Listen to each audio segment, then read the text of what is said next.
July 18th, 1944. 14:23 hours. The road between Coutances and Saint-Lô, Normandy. Hauptmann Werner Kortenhaus pressed himself into the mud beneath a burning SDKF Z251 half-track, his hands clamped over his ears as the world dissolved into thunder.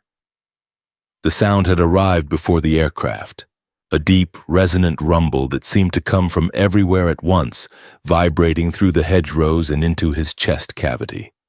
His driver, Unteroffizier Klaus Brenner, had shouted, "Jabos!" exactly 2 seconds before the first vehicle in the column exploded. Kortenhaus, a veteran of 3 years on the Eastern Front, had survived Stalingrad's frozen hell and the armored clashes at Kursk. He had watched T-34s burn from 50 meters. He had endured Soviet artillery barrages that turned the steppe into a moonscape.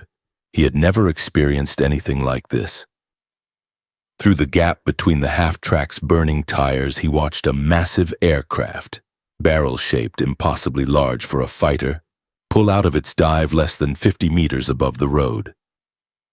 The sound of its 8 machine guns was not the rhythmic chatter he knew from infantry weapons. It was a continuous mechanical roar, like canvas being torn by giants.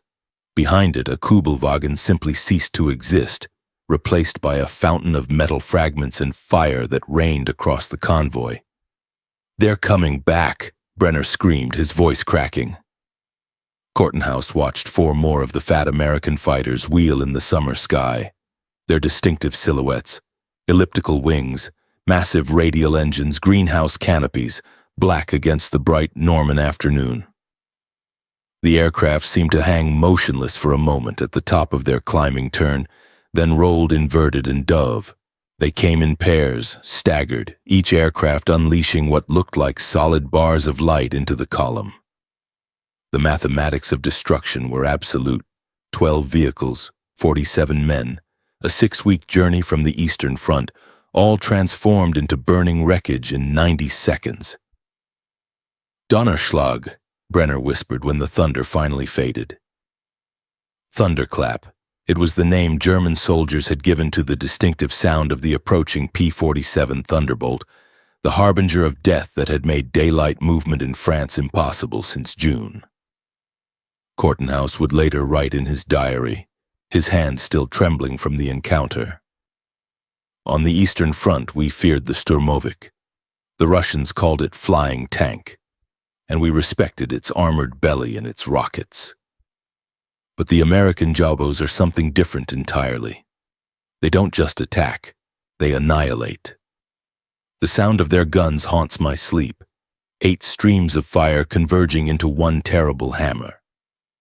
We have become an army of moles hiding in holes until darkness grants us permission to move. This is not war as we knew it. This is industrial execution." What Kortenhaus couldn't know, crouching in that Norman ditch with the smell of burning rubber and human flesh filling his nostrils, was that the aircraft that had just destroyed his convoy represented the culmination of a transformation that German pilots had failed to anticipate. 14 months earlier, the Luftwaffe had laughed at these same machines. Fat, ungainly, incapable of fighting, targets pretending to be warriors. By July 1944, nobody in the Wehrmacht was laughing. The P-47 Thunderbolt had evolved from object of derision to instrument of annihilation, and the 8 synchronized Browning 50 caliber machine guns mounted in its massive wings had become the most feared sound in the European theater. The contempt was unanimous.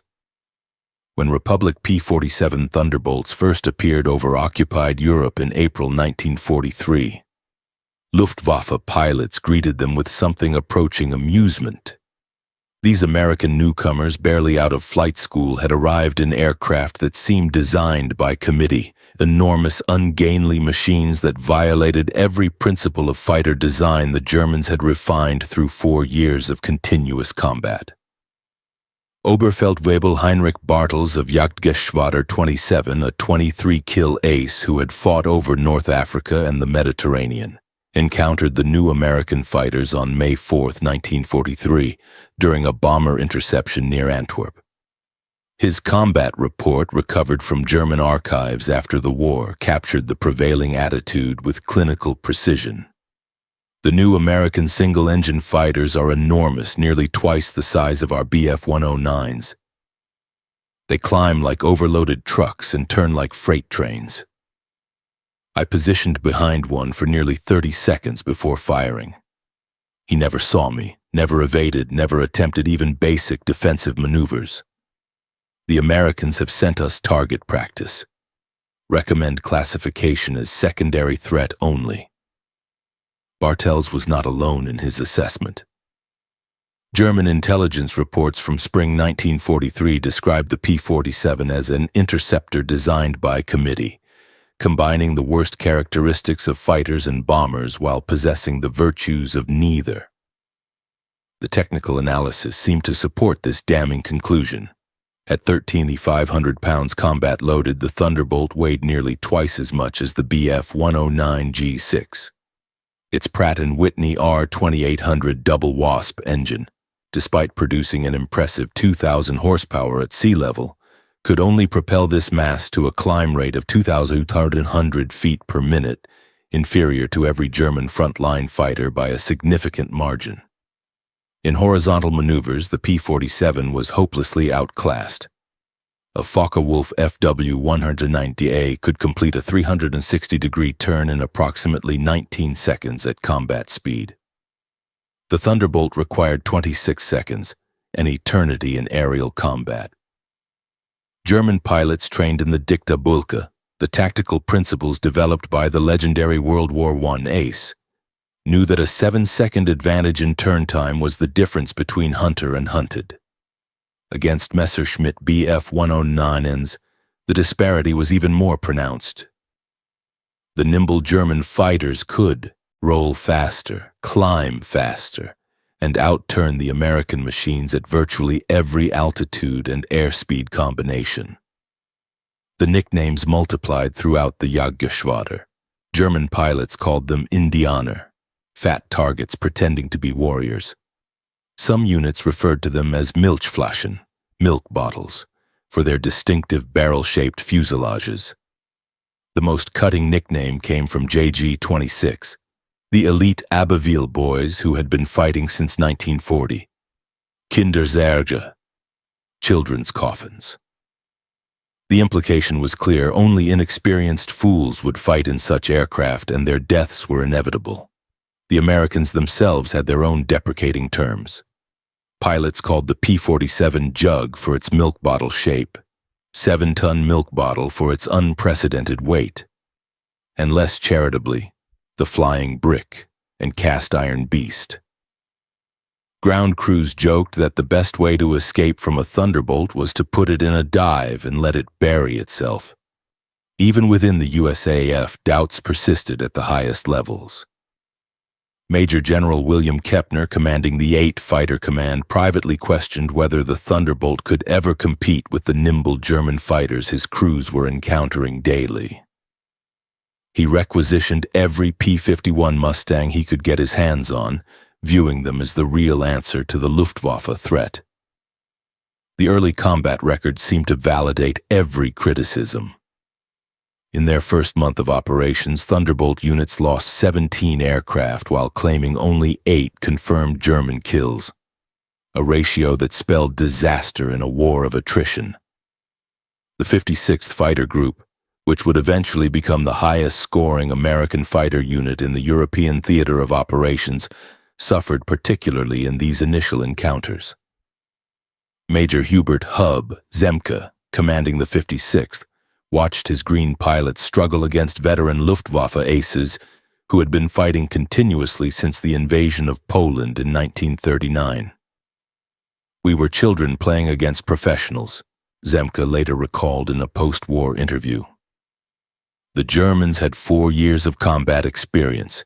They knew every trick, every angle, every weakness in their opponents. Our boys had training, good training, but they'd never seen a Focke-Wulf roll in on their tail with guns blazing. And the P-47's weaknesses were substantial. We couldn't climb with them. We couldn't turn with them. In the first weeks, I lost good men because they tried to fight European-style combat in American machines. It didn't work. Hauptmann Egon Meyer of JG-2. Richthofen, one of Germany's top bomber destroyers with eventual claims of 26 four-engine aircraft, developed specific tactics to exploit the Thunderbolt's limitations. His method was devastatingly simple. Attack from below where the heavy American fighters struggled to accelerate, then use the FW-190's superior roll rate to disengage before the P-47s could respond.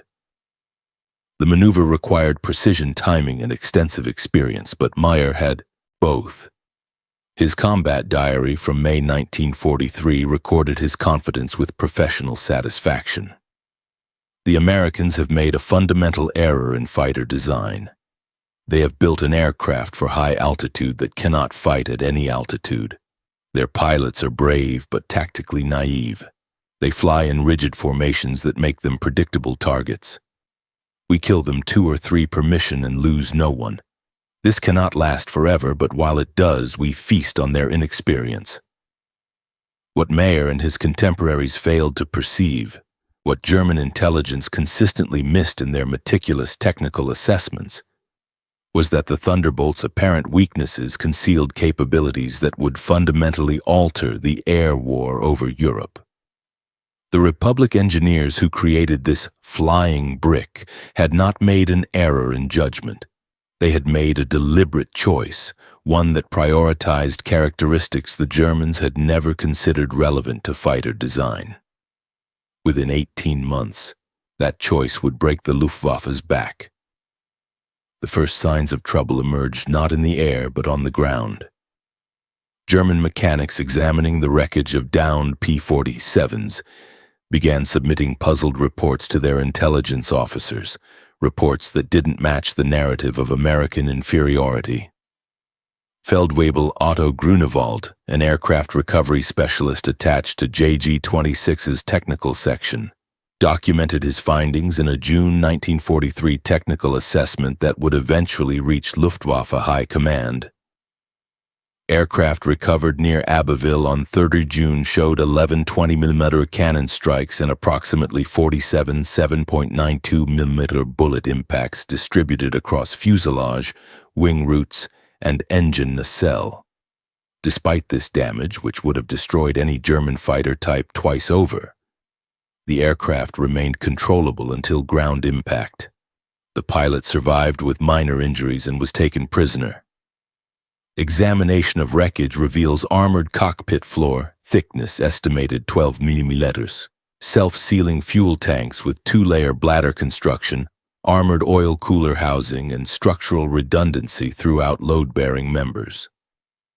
Engine examination shows 2 cylinders destroyed by cannon fire, yet engine continued running until impact. This is not a fighter as we understand the term. This is a flying fortress with a single seat. Request revised tactical guidance. Grunewald's observation touched on something that German fighter doctrine had never addressed. The Thunderbolt had been designed from inception to absorb punishment that would destroy any conventional fighter, including the German ones. Its massive Pratt & Whitney R2800 double Wasp engine, with 18 cylinders arranged in 2 rows, could lose multiple cylinders to enemy fire and continue generating enough power to fly home.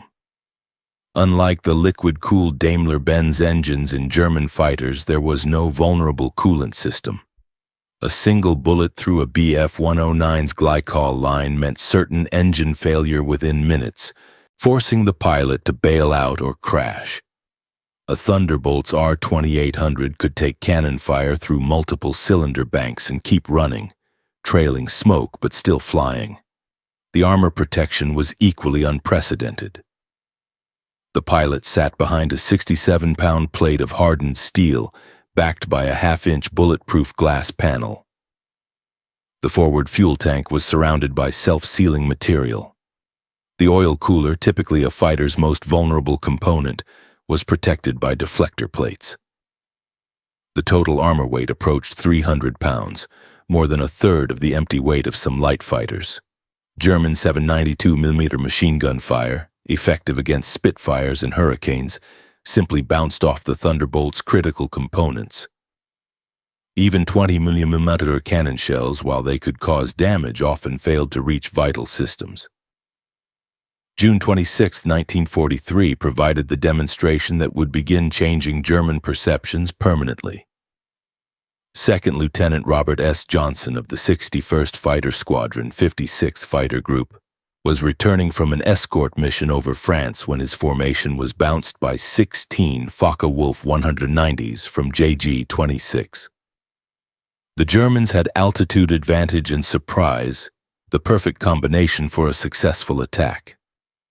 Johnson's Thunderbolt, flying at the rear of the American formation, was caught in the crossfire of at least 3 attackers in the first seconds of combat. 21 20mm cannon shells struck his aircraft in rapid succession. The canopy shattered, spraying plexiglass fragments into the cockpit. Hydraulic fluid sprayed across the instrument panel.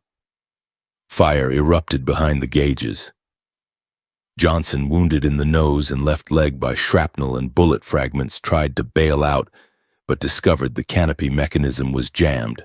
A cannon shell had exploded in the track, welding the frame shut. He was trapped in a dying aircraft at 27,000 feet over hostile territory. What followed entered legend on both sides of the conflict. Unable to escape, unable to fight effectively, Johnson nursed his crippled Thunderbolt toward England at barely 170 miles per hour, less than half its normal cruise speed. The aircraft shook violently. The engine ran rough, missing on at least 2 cylinders. Oil pressure was dropping, but it flew. A lone FW-190, piloted by a German aviator who has never been definitively identified despite decades of research, discovered the staggering American fighter limping toward the channel. What happened next defied everything German pilots had been taught about aircraft durability. The German pilot positioned himself behind Johnson's P-47 and opened fire with his full armament: 4 20mm cannon and 2 13mm machine guns. Johnson, unable to evade, could only huddle behind his armor plate and watch his aircraft absorb the fire. "The Thunderbolt shook like a wet dog," Johnson wrote in his combat report. "I could hear the cannon shells exploding against the airframe. I could feel the impact through the controls. But we kept flying. I couldn't understand why we weren't falling." The German emptied his cannon ammunition, approximately 120 rounds per gun. Johnson's Thunderbolt kept flying. The German repositioned and fired again, this time with only his machine guns raking the American fighter from tail to nose. Still it flew. The German pilot pulled alongside, flying formation with the battered P-47 at dangerously close range. Johnson, peering through what remained of his canopy, could see the pilot's face clearly. Young, blonde, his expression shifting from professional satisfaction to confusion to something approaching disbelief. The Thunderbolt was still flying. The German repositioned one final time and emptied his remaining machine gun ammunition into Johnson's aircraft. Then, his weapons dry, he flew alongside once more. Johnson later recalled, "He waved at me, a kind of salute, I guess, then he rolled away and headed for France. I don't think he believed I was going to make it. Hell, I didn't believe I was going to make it." Johnson made it. He landed at RAF Manston with an aircraft that ground crews would later describe as more holes than airplane. The official count: 21 cannon holes, over 200 machine gun strikes. The engine nacelle was torn open in 3 places. Control surfaces were shredded. Fuel lines were severed. The propeller had been struck multiple times. By every measure of aircraft design, the P-47 should have been falling debris scattered across the English Channel. Instead, it carried its pilot home. The aircraft would never fly again, but the pilot would, eventually scoring 27 aerial victories to become one of America's top aces. Interrogated German prisoners later reported that the incident had spread through JG-26 within days, creating uncomfortable questions that challenged their assumptions. How do you kill something that refuses to die? One pilot reportedly asked at a unit briefing. The question would become increasingly relevant as the war progressed. If durability was the first revelation, firepower was the second. The Thunderbolt's armament, 8 M2 Browning 50 caliber machine guns, 4 in each wing, had been dismissed by German analysts as inferior to their own cannon-based weapons. A 20mm shell, they reasoned, delivered far more destructive energy than a mere rifle-caliber bullet. Quantity, they assumed, could never replace quality. But the German analysis missed critical factors that would prove decisive in combat. Each M2 Browning fired at a rate of 750 rounds per minute. 8 guns meant 6,000 rounds per minute, 100 half-inch projectiles per second converging on a target zone approximately 6 feet in diameter at the standard 300-yard convergence setting. The Thunderbolt carried 3,400 rounds of ammunition in its wings, enough for 30 seconds of continuous fire, an eternity in aerial combat where engagements typically lasted 2 to 3 seconds. A German FW-190, by comparison, carried approximately 500 rounds of 20mm ammunition total across its 4 cannon, enough for roughly 6 seconds of fire. The ammunition itself was a product of American industrial chemistry that German factories could not replicate. Armor-piercing incendiary rounds used a delayed action fuse that ensured penetration before detonation. The incendiary compound burned at 3,000 degrees Fahrenheit, hot enough to ignite aluminum aircraft structure, hydraulic fluid, and aviation fuel simultaneously. German 20mm shells, while individually more powerful, often exploded on surface contact, causing spectacular but sometimes superficial damage.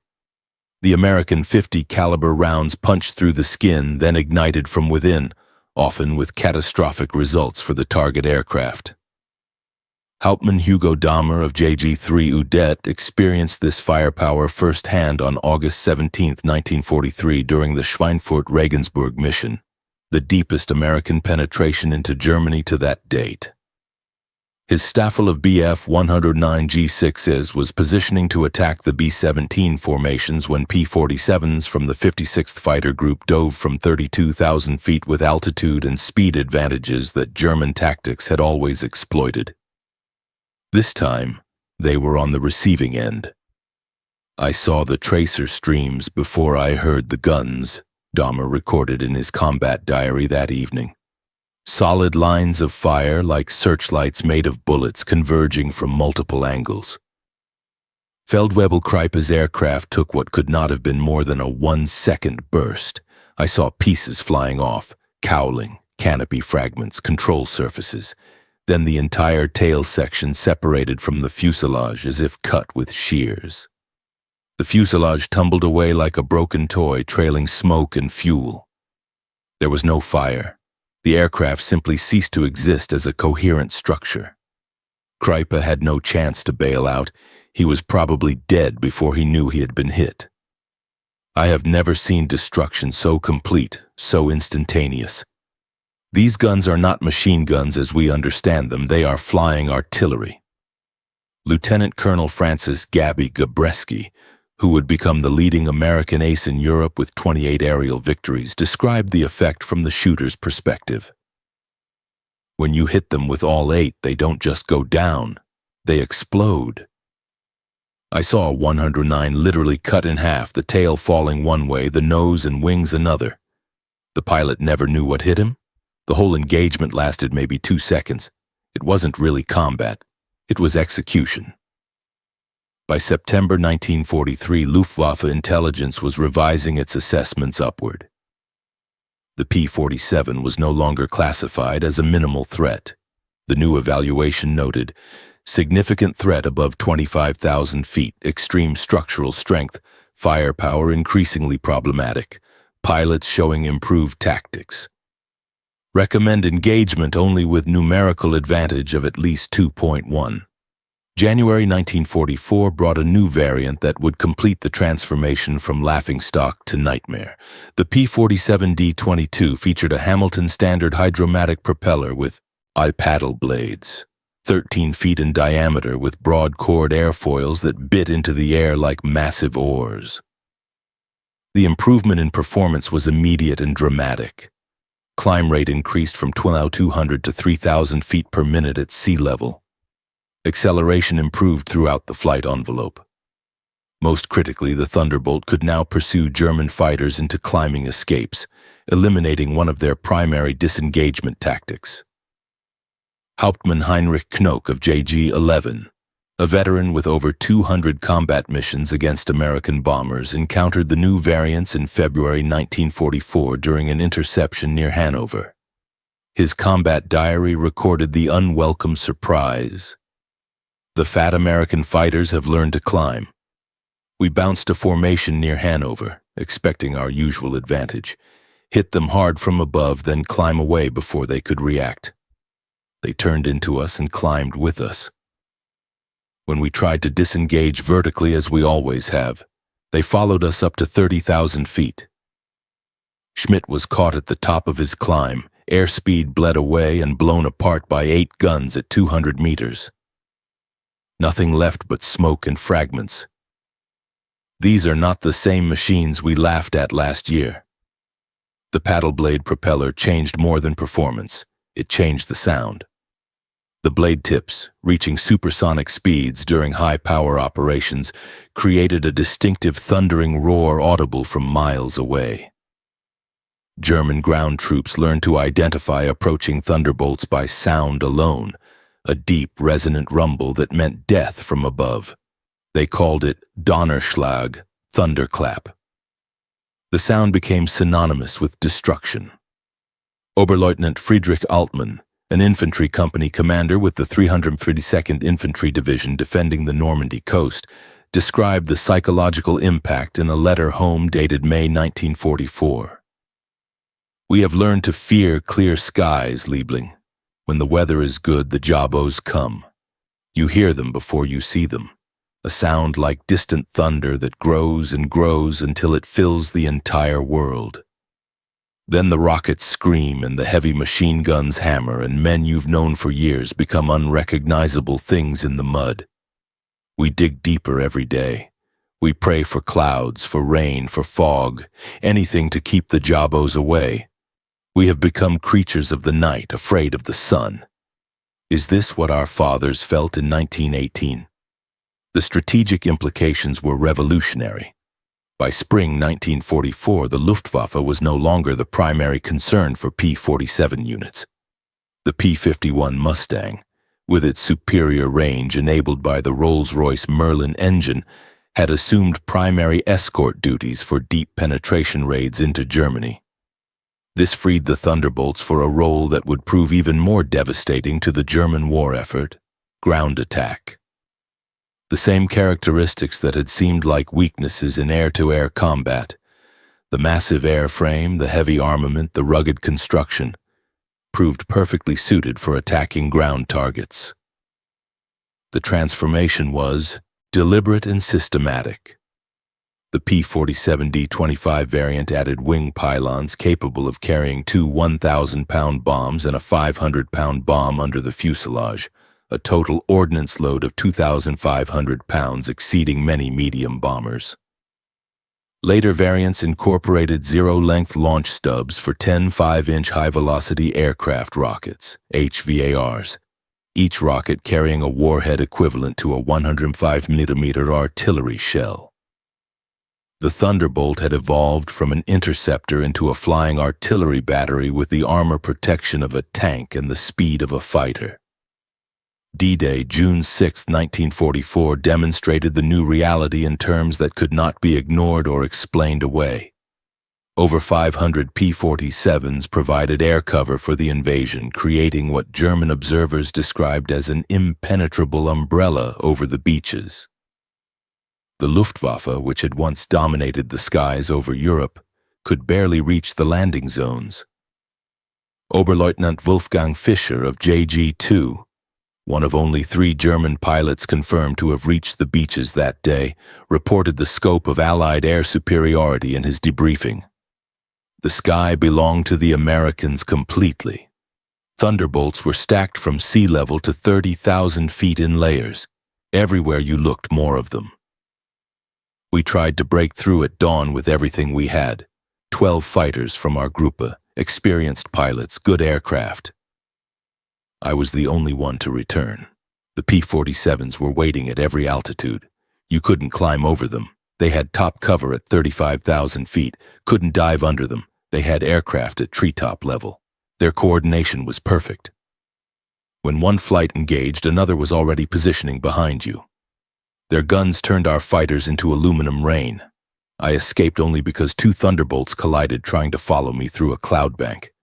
Otherwise, I would be dead like the others. In the weeks following D-Day, P-47 systematically paralyzed German ground operations throughout Normandy.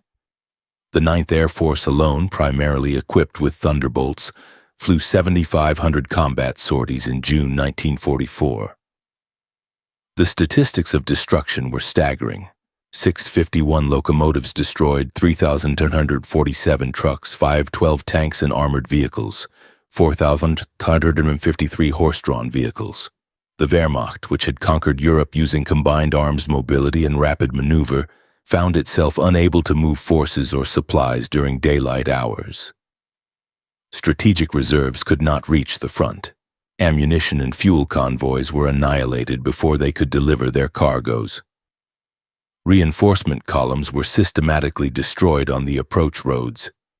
General Major Fritz Bayerlein, commanding the elite Panzer Lehr Division, one of Germany's best-equipped armored formations filled with veterans of the Eastern Front, experienced the nightmare firsthand during the American breakout from Normandy in late July. His division was caught in the open by massed P-47 attacks on July 26, 1944, during Operation Cobra. Bayerlein's after-action report, captured by American forces in August, documented the destruction in stark terms. My Panzer Regiment reported for combat operations on the morning of 26 July with 50 operational tanks, Panthers and Panzer IVs, all crewed by experienced men. By noon, we had 11 tanks remaining. The American fighter bombers attacked in relays wave after wave, never giving us time to reorganize or disperse. Their rockets destroyed our Panthers and Tigers as easily as their machine guns destroyed our trucks and half-tracks. The sound, that terrible thundering sound of their approach, never stopped. It became the background noise of our destruction. My men could not fight back effectively. Our flak guns fired bravely but hit almost nothing. The jabos came too fast, too low, from too many angles. We could only burn. The psychological devastation was perhaps even more significant than the physical destruction. German medical officers began documenting cases of what they termed jabo fever. Jabo fever. Symptoms included tremors, nausea, inability to eat, chronic insomnia, and panic responses to any aircraft engine sound. Veterans who had faced Spitfires and Hurricanes without flinching, who had survived Soviet artillery barrages and T-34 charges, became physically incapacitated when Thunderbolts were reported in the area. Feldwebel Karl Wegmann, a combat medic with the 17th SS Panzergrenadier Division, Götz von Berlichingen, described the condition in his medical logs. The men speak of the Jabos constantly, even when none are present. They flinch at any engine sound. Even our own vehicles make them duck for cover. Several have refused to leave their foxholes during daylight hours, even under direct orders from officers. These are not cowards. They are veterans of Kursk, of Kharkov, of the worst fighting on the Eastern Front. They have proven their courage 100 times, but something about the American fighter bombers has broken them in ways I cannot repair. I have treated wounds from bullets and shells and fragments. I have amputated limbs and closed sucking chest wounds. But I cannot treat terror this profound. I do not know if anyone can.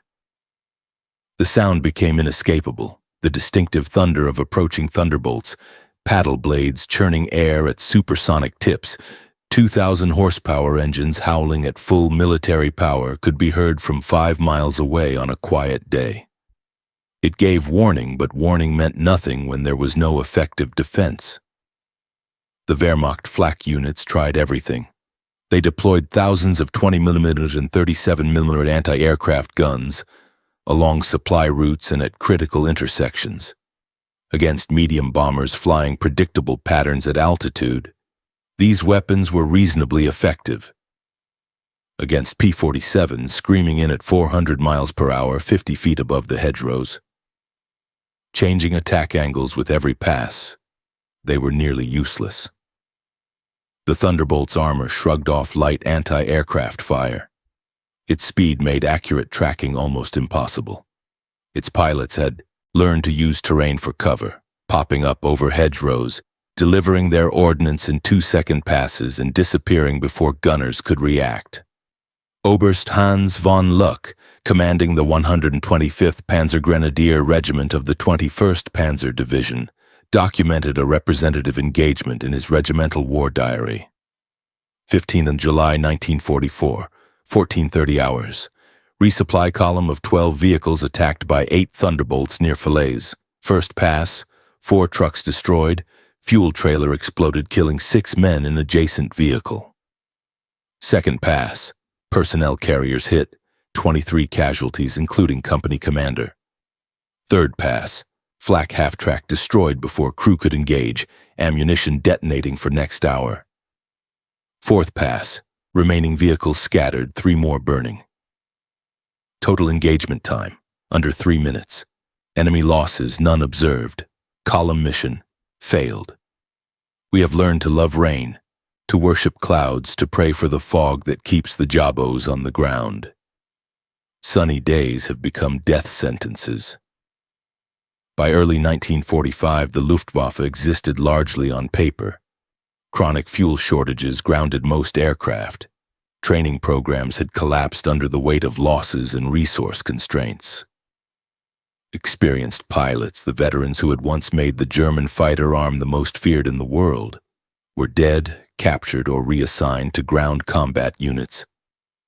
The average German fighter pilot in January 1945 had fewer than 30 hours of total combat flight time.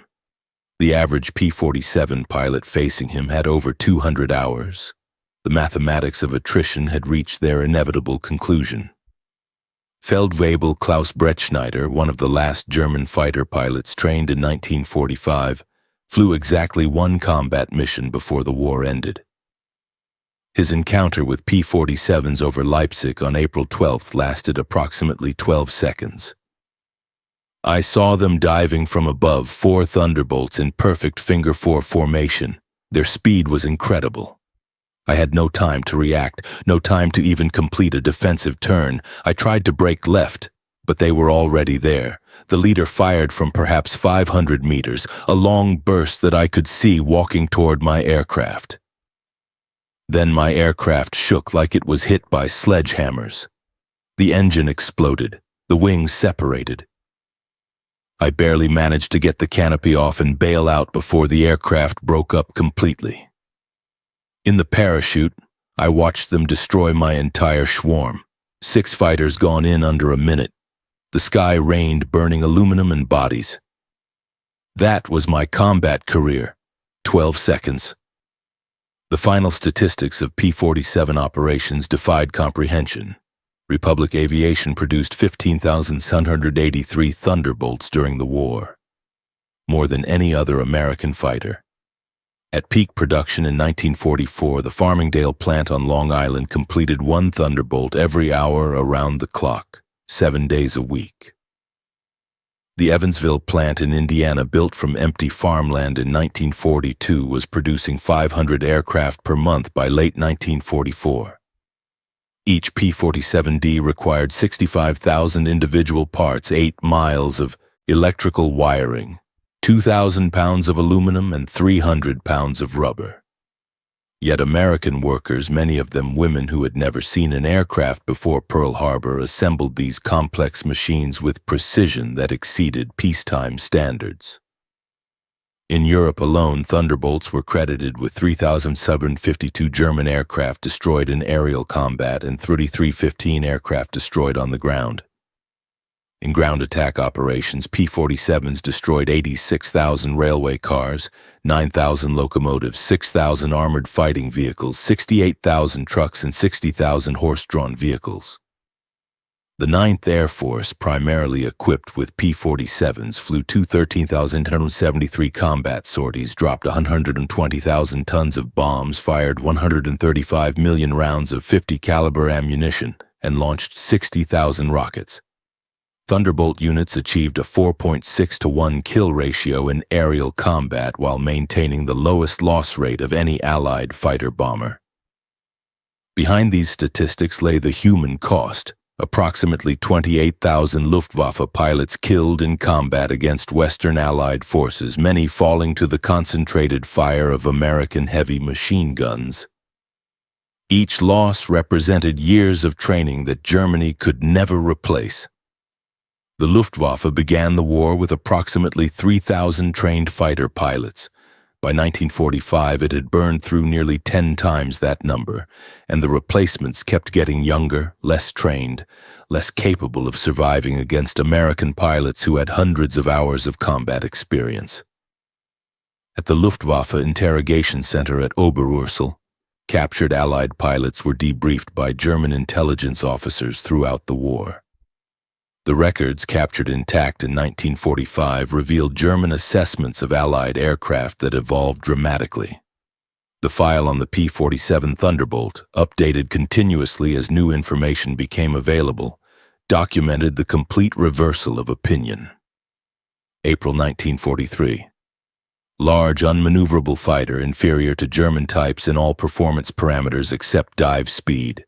Machine gun armament insufficient against cannon-armed fighters. Pilots inexperienced and tactically naive. Assessment: minimal threat. Engage with confidence. December 1943. Exceptional high-altitude performance above 25,000 feet.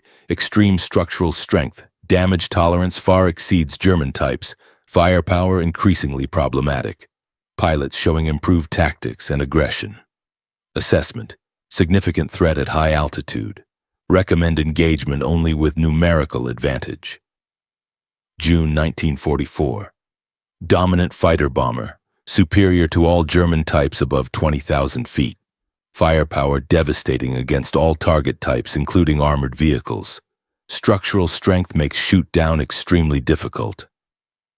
Ground attack capability unmatched in theater. Assessment: critical threat at all altitudes. Avoid engagement when possible. March 1945. Best fighter bomber of the war. Combination of firepower, durability, and performance unmatched by any German type. Pilot quality exceptional. Most have over 200 hours combat experience. Assessment: unsurvivable in direct engagement. Recommend evasion and concealment only. In 1985, at a reunion of German and American fighter pilots in Phoenix, Arizona, former adversaries met in peace to share their memories of the air war. General Lieutenant Adolf Galland, the former General der Jagdflieger who had commanded the entire Luftwaffe fighter arm, was asked about the P-47 Thunderbolt. His response, recorded on video, captured the complete transformation in German thinking that had occurred over the course of the war. We made a terrible mistake in 1943. We saw this big, heavy fighter and laughed. The Americans don't understand air combat, we said. They built a bomber and called it a fighter. We were the ones who didn't understand.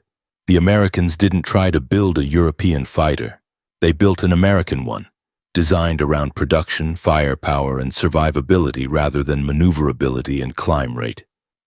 They understood that in a war of attrition, the plane that could take punishment and deliver devastating firepower would win. They were right. We were wrong.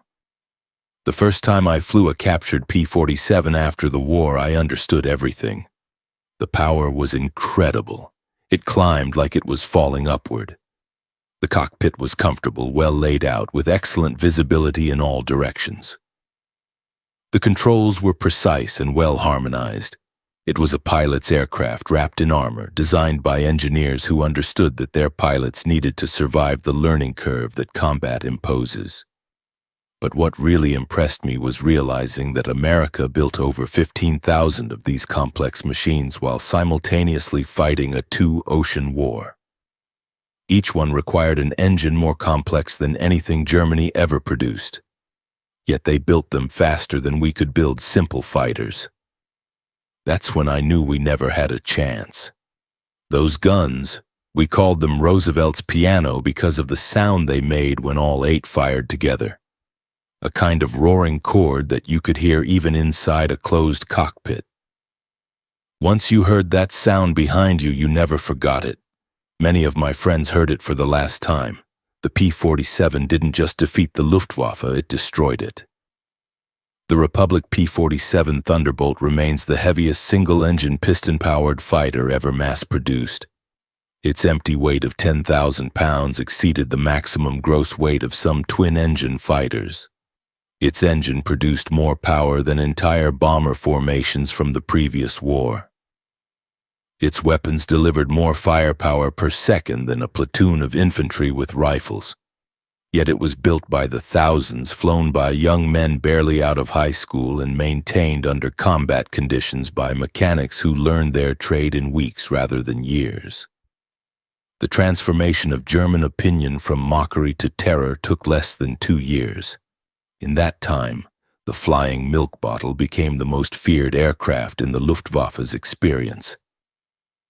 Veterans who had faced Spitfires over Britain, hurricanes over Malta, and Soviet Yaks over Stalingrad without flinching spoke of P-47s in hushed tones decades after the war ended. The sound of 8 synchronized Browning machine guns became the soundtrack of Germany's defeat. At the National Museum of the United States Air Force in Dayton, Ohio, a restored P-47D sits among other legendary fighters of the Second World War. Its placard lists specifications and battle honors, but the real story is told by a small display case containing spent .50 caliber shell casings and a strip of gun camera film showing a Focke-Wulf 190 disintegrating under fire. Below the display is a quote from an unnamed German pilot taken from a 1945 interrogation report. "We laughed when we first saw them. Fat, ugly American fighters that couldn't turn, couldn't climb, couldn't fight the way we had been taught to fight. We stopped laughing when we realized they didn't need to turn or climb. They just pointed those 8 guns at you and you ceased to exist." The laughter died with our comrades. Those of us who survived learned a new respect for American engineering, American industry, and American firepower. We learned it the hard way. Hauptmann Werner Kortenhaus survived the war. He was captured by American forces in August 1944, 3 weeks after his convoy was annihilated on the road to St. Lo. He spent the remainder of the war in a POW camp in Kansas, far from the thunder of the Jabos. In a 1962 interview for a German military history project, he was asked about his most vivid memory of the war. His answer was immediate. The sound. Not the bombs, not the rockets, the guns, 8 of them firing together, making a sound like nothing else in the war. We called it Donnerschlag, thunderclap. It was the sound of American industrial power compressed into 2 seconds of fire. It was the sound of Germany losing the war. I hear it still sometimes when the rain pounds heavy on the roof or when thunder rolls across the Bavarian hills. I suspect I always will. Some sounds you never forget, some nightmares never end. The P-47 Thunderbolt entered combat as an object of derision and ended the war as an instrument of annihilation. In between, 8 synchronized Browning machine guns rewrote the rules of aerial warfare and buried the Wehrmacht under an avalanche of lead. German pilots had laughed at the ungainly American fighter in April 1943.